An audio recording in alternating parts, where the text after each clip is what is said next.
strengthening operation. There comes down the rope, and you'll see the first man coming down and holding the rope as an anchor. पहला commando नीचे उतरा।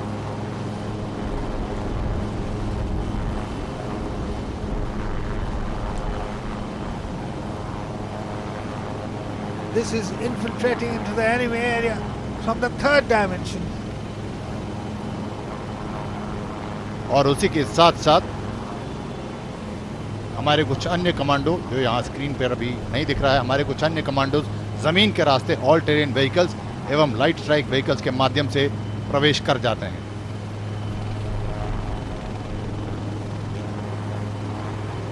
The enemy communication center will also be very well guarded.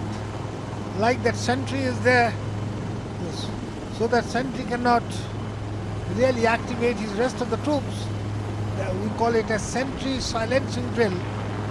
You'll very soon see how the sentry is silenced. वास्तविक में यहाँ पर 2 helicopters है parade ground के दाएं और बाएं। स्क्रीन पर आपको एक दिख रहा है।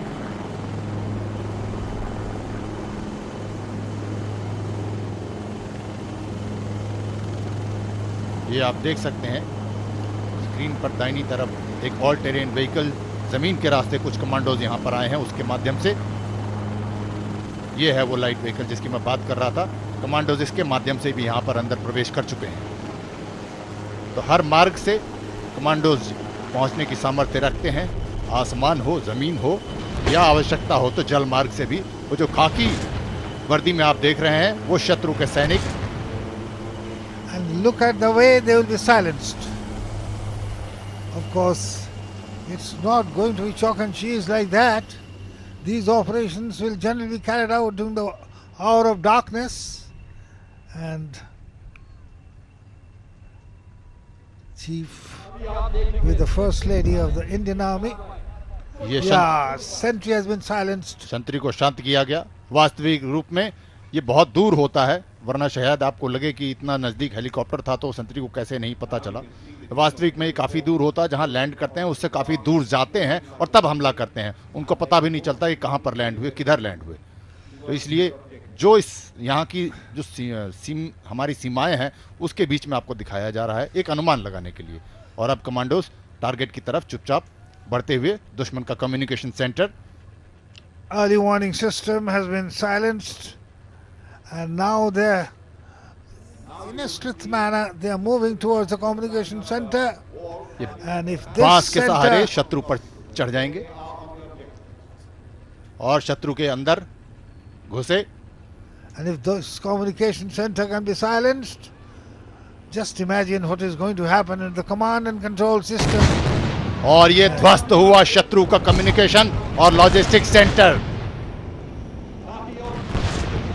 हम ध्वस्त करके रख देंगे, हम पस्त करके रख देंगे।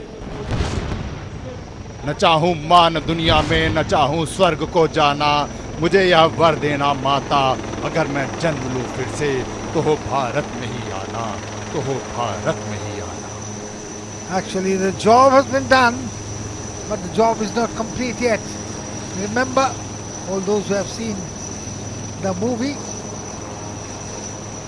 और अब एक्सट्रिकेशन की कार्रवाई बड़ी तेज गति से आ रहे हैं।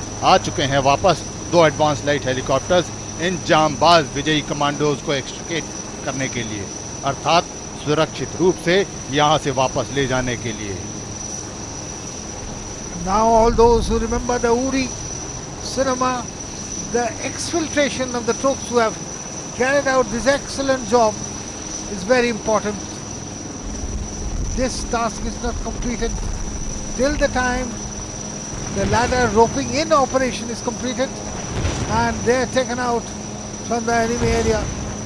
So that is the infiltration job done, and now this is going to be the exfiltration. ये एक्सट्रिकेशन की कार्रवाई इस पूरे ऑपरेशन का सबसे ज़्यादा चुनौतीपूर्ण और जटिल कार्य होता है, क्योंकि जब तक हमला करते हैं तब तक तो आश्चर्य रहता है, शत्रु को पता नहीं रहता, सरप्राइज इज देयर।